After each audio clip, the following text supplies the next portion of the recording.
ओम श्री गणेशाय नमः। नमस्कार दोस्तों, मैं नागेंद्र शर्मा आपका स्वागत करता हूं अपने चैनल एस्ट्रो स्काई पर। और आज का हमारा विषय है ग्रहों का संपूर्ण परिचय। अगर ग्रहों की बात की जाए तो ग्रहों की संख्या 9 है, जिसमें से 2 छाया ग्रह हैं, राहु व केतु। ओम ब्रह्मा मुरारी त्रिपुरांतकारी भानु शशि भूमि सुतो बुधश्च गुरुश्च शुक्र शनि राहु केतवे सर्वे ग्रहा शांतिकरा भवन्तु। सूर्यः शौर्यमथेनन्दरोच्च पदवीं सन्मङ्गलं मंगलः सद्बुद्धिं च बुधो गुरुश्च गुरुतां शुक्र सुखं शं शनिः राहुर्बाहुबलं करोतु सततं केतुः कुलस्यो नीतिं नित्यं प्रतिकरा भवन्तु मम ते सर्वे अनुकूल गृहा। अब सबसे पहले देखते हैं ग्रहों के राजा सूर्य को। बात की जाए अगर सूर्यदेव की, तो सूर्यदेव हमारे जीवन शक्ति का प्रतीक है। सूर्यदेव सीधे जुड़े हैं हमारे शरीर की ऊर्जा से, और सूर्यदेव अग्नि तत्व तथा आत्मा कारक ग्रह है। यह सब ग्रहों से बलवान है, क्योंकि यह समस्त ग्रहों का चालक है। सूर्य से ही सब ग्रहों को तेज मिलता है। यह सिंह राशि का स्वामी है तथा इसकी आकृति चिन्ह सिंह है। इसकी जाति क्षत्रिय है और धातु सोना है तथा स्वभाव स्थिर है। यह जीवन शक्ति का कारक ग्रह भी है। यह व्यक्ति में अहम भाव का घोतक है। एक राशि में औसतन 1 माह विचरण करता है। एक वर्ष में यह पूरा राशि चक्कर घूम लेता है। सूर्य से प्रभावधीन जातक उदार, सत्कर्मों की कामना करने वाला, अधिकारी वाला, गरीबों पर दया करने वाला, परोपकारी होता है। सूर्यदेव में बुद्धि भी है और ऊर्जा भी है, तेज भी है। सूर्यदेव के अंदर मैनेजमेंट वाले गुण भी विद्यमान है। सूर्यदेव आंखों की रोशनी से भी जुड़े हैं। जितने भी सरकारी विभाग हैं उनसे भी सूर्यदेव जुड़े हैं। इसीलिए सरकारी नौकरी के लिए हम अपनी कुंडली में सूर्यदेव की स्थिति को ज़रूर देखते हैं। यदि सूर्य निर्बल हो तो जातक घमंडी, अभिमानी, अपनी बढ़ाई स्वयं करने वाला, अधिकारों का दुरुपयोग करने वाला एवं निर्दयी होता है। सूर्य बलवान हो तो जातक राज्य पद प्राप्त करता है। महत्वाकांक्षी, अधिकारों की भावना, स्वाभिमानी, हुकूमत करने वाला, अपनी शक्ति सामर्थ्य द्वारा ही उन्नति करने वाला, स्वयं पर भरोसे करने वाला, सुखवीर, चतुर, बलवान, बुद्धिमान, राजकीय और ठाट बाट वाला, स्पष्ट वक्ता, गंभीर, तेजस्वी, परोपकारी, उदार हृदय, विरोधी को पराजय करने वाला तथा उत्तम आचरण वाला होता है। इसके बाद अगर बात की जाए चंद्रदेव की, तो चंद्रदेव कर्क राशि के स्वामी हैं और इनका रंग दुधिया सफ़ेद है। यह सारे राशि चक्र को लगभग 27.5 दिनों में पूरा कर लेते हैं। चंद्रमा औसतन एक राशि में 2.25 दिन रहते हैं। इसकी गति सब ग्रहों से तेज होती है। इसकी प्रतिदिन चाल अथवा गति 11 अंश से 15 अंश तक है। औसतन यह 13 अंश प्रतिदिन के लगभग रहती है। इस प्रकार इसे 1 अंश पार करने में लगभग 2 घंटे का समय लगता है। यह पृथ्वी का ही उपग्रह है और अन्य ग्रहों में सबसे अधिक पृथ्वी के नज़दीक है। तीव्र गति एवं पृथ्वी के सब ग्रहों से निकटतम होने के कारण इसकी कुंडली पर प्रभाव अत्यधिक महत्व रखता है। चंद्रमा जितना बलवान होता है अथवा जिस तरह की इसकी स्थिति होती है, उसी के अनुरूप शरीर एवं मन पर प्रभाव डालता है। इसीलिए चंद्रमा को मन का कारक भी कहा गया है, क्योंकि हमारा जो मन है वह चंद्रमा की गति की तरह ही बदलता रहता है। वो कभी बच्चा सा बन जाता है, कभी बड़ों की तरह हो जाता है, कभी गुस्से में आ जाता है, कभी उदास हो जाता है, कभी प्यार में आ जाता है, कभी किसी सुंदर जगह या व्यक्ति को देखकर अच्छा महसूस होना। ये सारी चीज़ें जुड़ी है चंद्रदेव से। पूर्ण चंद्रमा शुभ होता है तथा क्षीण चंद्रमा अशुभ माना गया है। सूर्य के 72 अंश के अंदर अंदर यदि चंद्रमा हो तो यह अशुभ फल ही देता है। मानसिक विकार पर इसका विशेष प्रभाव पड़ता है। समुद्र की लहरें अथवा ज्वार भाटा इसका प्रत्यक्ष प्रमाण कहा जा सकता है। जिसका जन्म कर्क लगन में हो और चंद्रमा भी कर्क राशि अथवा लगन में हो तो उस जातक पर इसका प्रभाव विशेष रूप से देखा गया है। चंद्रमा वृषभ राशि में उच्च का, वृश्चिक राशि में नीच का होता है। 24वें वर्ष में इसका उदय होता है। चंद्रदेव के बाद बात करते हैं मंगल देव की। अगर मंगल देव की बात की जाए तो ये मेष एवं वृश्चिक राशि के स्वामी हैं। नैसर्गिक कुंडली में यह प्रथम तथा आरंभ भाव के स्वामी हैं। इन्हें राशि चक्र पूरा करने के लिए लगभग 17.5 मास लगते हैं। प्रत्येक 2 वर्ष पश्चात वह लगभग 2.5 मास वक्री रहते हैं। सूर्य के इर्द गिर्द घूमने में यह 2 वर्ष से कम समय लगाते हैं। जब यह जन्म कुंडली में वक्री होते हैं तो इनका प्रभाव बुद्धि क्रियाशीलता पर बुरा ही होता है। यदि मंगल वक्र स्थिति में होता है तो इसके प्रभावधीन जातक बुरी हरकतें करने लगता है। वह फसादी, अपराध, अपंग व असामाजिक बना देता है। यदि कुंडली में एवं यह शुभ प्रभावधीन हो तो शुभ फल देता है। ये आकार में पृथ्वी जैसा है, इसीलिए इसे पृथ्वी अथवा भूमिपुत्र भी कहा जाता है। यह ताम्र रंग का चमकता हुआ ग्रह है। यह स्वभाव का क्रोधी, फसादी, चुगलखोर एवं झूठा है। यदि बलवान हो तो पराक्रमी, सच्चाई, शूरवीर तथा उत्तम डॉक्टर व सर्जन बनाता है। ये व्यक्ति को ऐसे ही गुण प्रदान करता है। यदि निर्बल हो तो झूठा, चुगलखोर, क्रोधी, दुष्ट, डाकू, चोर बनाता है तथा दुर्घटना कराता है। मंगल साहस का प्रतीक माना गया है। यदि मंगल बलवान हो तो शक्ति, सामर्थ्य, भू संपत्ति, कृषि, निर्बल होने पर फसादी, क्रोधी, आलसी, धोखेबाजी तथा कुकर्मी बनाता है। मंगल देव के कारण ही व्यक्ति का स्वभाव अलग दुनिया में रहने वाला होता है। यह सेपरेट टेंडेंसी वाला ग्रह है, इसीलिए विवाह में देरी के कारण मंगल दोष बताया जाता है।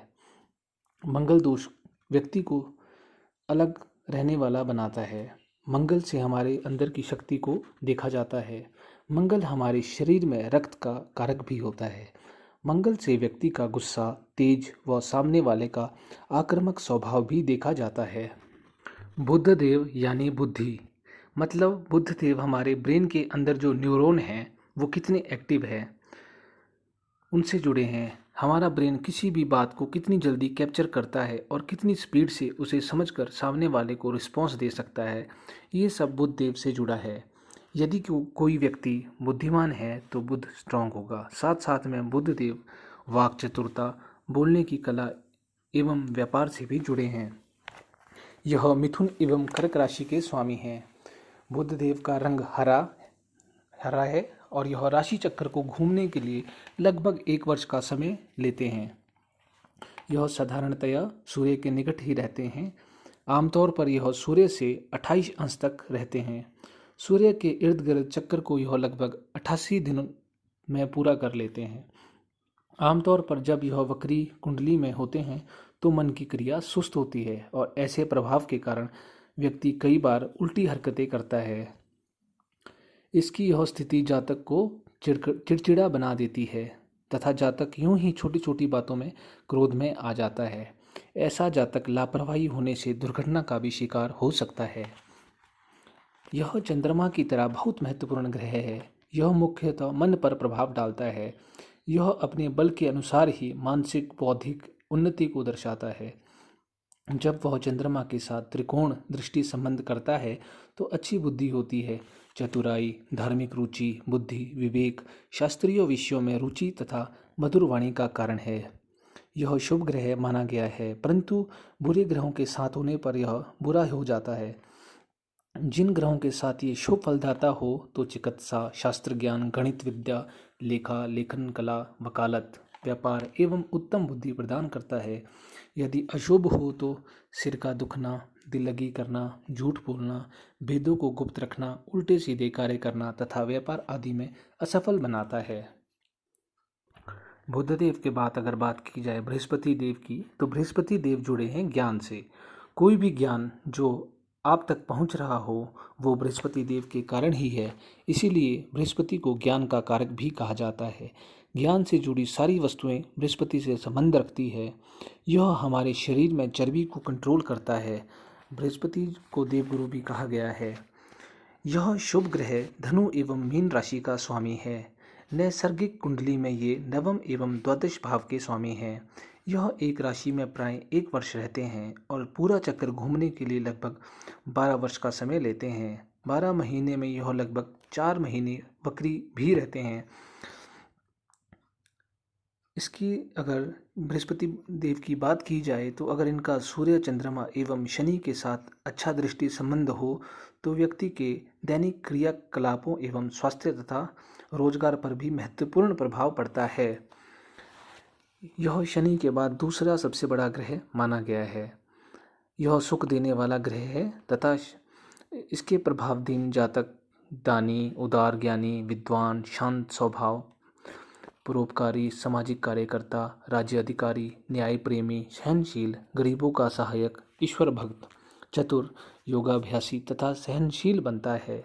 गुरु के प्रभावधीन जातक को मान सम्मान, धन दौलत, संतान, संपत्ति तथा तरक्की मिलती है। इसके लिए ना तो हाथों का उपार्जन करना पड़ता है और ना ही चालाकी अथवा बेशुमारी की आवश्यकता पड़ती है।